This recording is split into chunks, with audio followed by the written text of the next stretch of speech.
Pyrexia of unknown origin.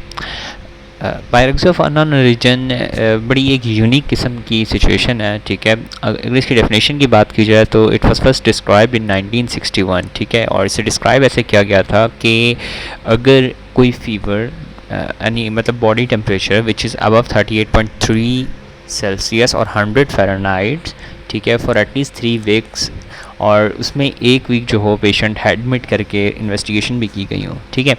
So that is called pyrexia of unknown origin, और ये इसकी category थी। But after some time और through the course of history this thing changed, और इसके अलावा इसके अंदर से जो 1 वीक ऑफ हॉस्पिटलाइजेशन थी वो रिमूव कर दी गई। तो अब अगर पेशेंट कोई जैसे एक फ़ीवर हो रहा हो कंसिस्टेंटली, ठीक है, और यहाँ पीरियोडिकली फॉर 3 वीक्स, ठीक है, और वो उसे टेस्ट के बावजूद जो है वो अनडाइग्नोज जाए, so that is called pyrexia of unknown origin, ठीक है। पायरेक्सिया ऑफ अननोन ओरिजिन की अगर हम बात करें तो those people who have the age more than 65 उनके अंदर थोड़ा सा डेंजरस हो जाता है। While on the other hand जो प्रोग्नोसिस है इसका दोज पीपल जिनकी एज 65 ईयर से कम है उसमें थोड़ा डिफरेंट होता है। अगर इसकी इटियोलॉजी की बात की जाए तो हम इसे 4 इटियोलॉजीज़ में डिवाइड कर सकते हैं कि कौन कौन से रीजंस हो सकते हैं। Most common of them is inflammatory, ठीक है, it can be because of inflammatory causes, it can be because of some infective causes, it can be because of some neoplastic causes, कोई भी malignancy होगी तो वो भी करवा सकती है, और इसके अलावा paraneoplastic syndrome की वजह से भी हो सकता है, and sometimes miscellaneous causes are also present, ठीक है। सो क्लिनिकल अप्रोच की अगर हम बात करें, ठीक है, तो क्लिनिकल अप्रोच इसमें विच इज़ तो उसमें सबसे पहले चीज़ इंपॉर्टेंट जो आ जाती है that is detailed history. Detailed history, I mean detailed history which is going back from months to years, which is very important. Payrexia of unknown origin में जितनी डिटेल हिस्ट्री आप निकाल सकते हैं पेशेंट से उतनी निकालनी है, ठीक है। उसमें आपने ढूंढना है कि कोई टियोलॉजिकल कॉजेज़ मिल जाएँ, कहीं पे किसी ने ट्रैवल किया हो, कोई ऐसी चीज़ बीच में मिले, उसने कुछ खाया हो, ऐसा कोई इसकी फैमिली में हो, कुछ भी हो, आपने पेशेंट की हिस्ट्री से निकालने की इटियोलॉजिकल क्लूज निकालने की कोशिश करनी है, ठीक है। Then the thing which is more important is detailed examination. You have to go through the thorough examination of the patient from head to toe, ठीक है, और उसमें सब चीज़ों की आपने ज़्यादा ख्याल रखना है कि उसमें कोई डेंजर साइन ना नज़र आ रहा हो, कोई रेड साइन या रेड फ्लैग साइंस ना हो, उसमें कोई वेट लॉस का तो नहीं आपको नज़र आ रहा, कोई इंक्रीज लेथार्जी तो नहीं है, या फिर ड्रेंचिंग नाइट स्वेट्स तो नहीं है रात को, ठीक है, या फिर inability to perform his daily life, ठीक है, ये भी वेरी इंपॉर्टेंट है कि अपनी डेली लाइफ कैरी आउट नहीं कर पा रहा, या फिर चेंजेस हो रहे हैं उसे जो उसके सिम्टम्स आ रहे थे, या फिर फिजिकल एग्जामिनेशन में आपने पिछले हफ्ते किया था तो वो डिफरेंट था, जो है वो डिफरेंट नज़र आ रहा है। तो these are some red flags जिसको आपने नज़र में रखना होता है ड्यूरिंग द एग्जामिनेशन, ठीक है। और इसके अलावा पेशेंट को फर्स्ट इनकाउंटर पे आपने लाजमी सेप्सिस रूल आउट करना होता है, विच इज़ वेरी इंपॉर्टेंट, और इसका रेफरेंस है NCPI के आर्टिकल का, ठीक है। सो देखना चाहता हूँ वहाँ से देख सकते हैं, ठीक है। अच्छा, इसके अलावा आपने एक और चीज़ वेरी इंपॉर्टेंट है कि इम्प्लांट्स देखने होते हैं कि पेशेंट की हिस्ट्री में कहीं भी उसने कोई इम्प्लांट लगाया है तो समझ जाएं कि वहाँ से आ रहा है, ठीक है। इम्प्लांट्स में जाके बैक्टीरिया छुप जाते हैं और उन्हें निकालना बड़ा आसान बन जाता है, ठीक है। तो इम्प्लांट्स फॉर एग्जांपल इम्प्लांट्स में आपके पास पेस मेकर्स आ सकते हैं, इम्प्लांट्स में आपके पास ब्रेस्ट इम्प्लांट्स आ सकते हैं, कुछ भी किसी भी किस्म का स्किन इम्प्लांट हो, कोई डिवाइस लगी हुई हो, कुछ भी लगा हुआ इम्प्लांट हो, कोई स्टोन हो, कोई बोन्स के ऊपर स्क्रूज लगे हुए हो, कुछ भी हो, किसी भी किस्म का इम्प्लांट आपने हिस्ट्री के अंदर इस चीज़ का भी बड़ा ध्यान रखना होता है। Then comes investigation. इन्वेस्टिगेशंस की बात करें तो we usually perform for example in Pakistan we usually और डेली लाइफ में जो हम परफॉर्म करते हैं, हम नॉर्मली बेस लाइन्स भिजवाते हैं, तो हम बेस लाइन्स में जो भिजवाते हैं that is CBC, we perform LFTs, we perform PTINR and you can say electrolytes, ठीक है, एंड क्रेटिनिन। हम ये बेस लाइन्स यूजुअली परफॉर्म कर रहे होते हैं। But pyrexia of unknown origin में जो बेस लाइन्स होती हैं वो ब्रॉड हो जाती हैं। ब्रॉड कैसे हो जाती हैं? इसमें CBC आ जाता है, इसमें renal electrolytes, basically serum electrolytes की बात हो रही है। इसके अलावा आपने क्रेटिनिन भी करवाते हो जो आप रेगुलरली करवा रहे होते हो।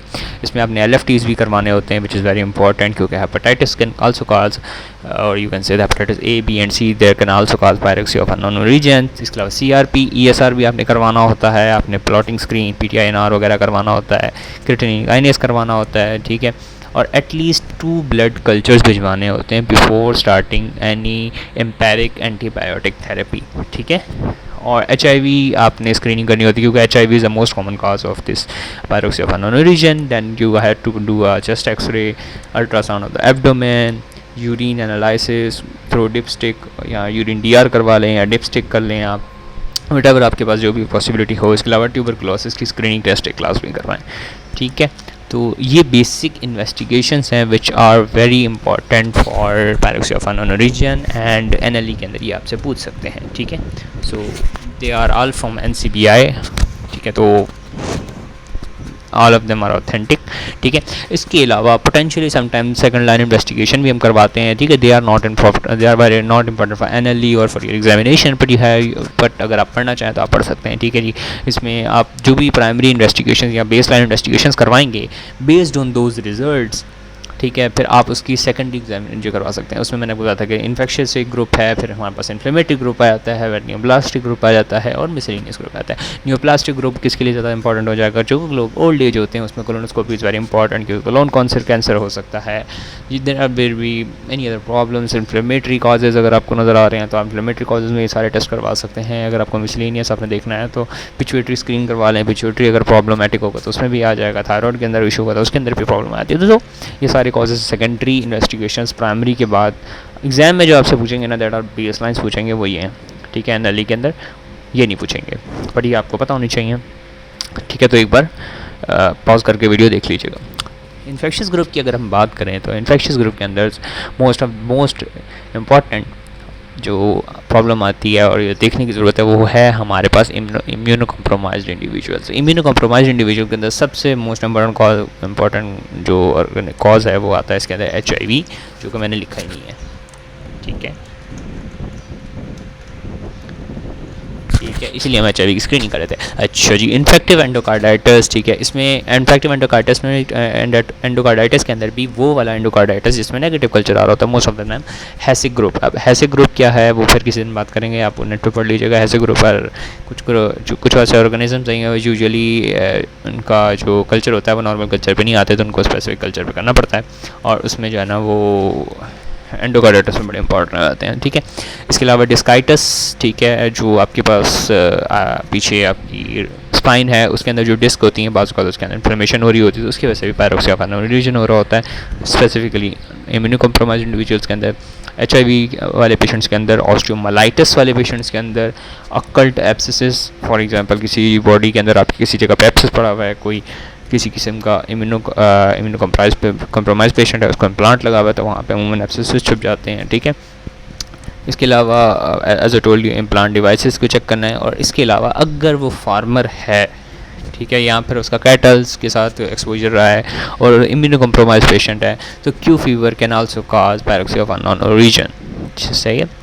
अच्छा, हॉस्पिटलाइज पेशेंट्स जो होते हैं ना, जो हिस्ट्री दे रहे हो कि वो हॉस्पिटलाइज रहे हैं पिछले कुछ महीनों के अंदर, तो उनके अंदर हेमाटोजेनस ऑर्गेनिज्म जो हेमाटोजेनसली स्प्रेड कर सकते हैं, ठीक है, क्योंकि पेशेंट जो होता है वो जब हॉस्पिटल में होता है तो उसमें अमूमन इन्वेसिव ब्लड प्रोसीजर्स हो रहे होते हैं, और स्पेसिफिकली गवर्नमेंट हॉस्पिटल है तो हाइजीन का इतना ख्याल नहीं रखा जाता क्योंकि सामान अवेलेबल नहीं होता, तो इस वजह से उनमें हेमाटोजेनस स्प्रेड वाले ऑर्गेनिजम्स देखना ज़्यादा इंपॉर्टेंट होता है, ठीक है। और इसके अलावा कुछ क्रॉनिक इन्फेक्शंस हैं which can also cause pyrexia of unknown origin. इसमें सबसे important HIV, as I told you before, TB, इसीलिए TB की स्क्रीनिंग करते हैं। TB मतलब पायरोक्सी ऑफ अननोन ओरिजिन के अंदर यूजुअली सिम्टोमेटिक ट्रीटमेंट किया जाता है, बट सम टाइम, ठीक है, there are few exceptions. One of them is कि अगर आप TB सस्पेक्ट कर रहे हो तो आप उस पेशेंट को एम्पेरिक TB स्टार्ट कर दोगे आफ्टर कंसल्टेशन विद स्पेशलिस्ट, ठीक है। And syphilis can also cause pyrexia of unknown origin, ठीक है। नॉन इन्फेक्शियस कॉजेज या नॉन इन्फेक्शियस ग्रुप के अंदर हम बात करें तो इसमें कैटेगरी में ये कुछ डिजीज़ आ जाते हैं। बेशर डिजीज़ है, ठीक है, गाउट, मोस्ट ऑफ देम जो है ना वो रिमेटिक केसेस हैं, ठीक है। पेशेंट जो होगा वो आपको जॉइंट पेन्स के प्रॉब्लम वगैरह भी बताएगा, ठीक है।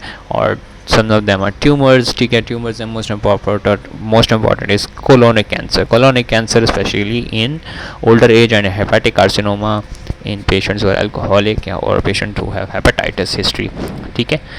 और हेमाटोलॉजिकल मैलिग्नेंसीज में इतने ज़्यादा इंपॉर्टेंट नहीं आती। मिसलिनियस के अंदर drug fever is there is a thing called drug fever sometimes. What is a drug fever? क्या होता है, कोई ऐसी ड्रग आपने ली, ठीक है, जिसने जो है वो कोई ना कोई रिएक्शन किया।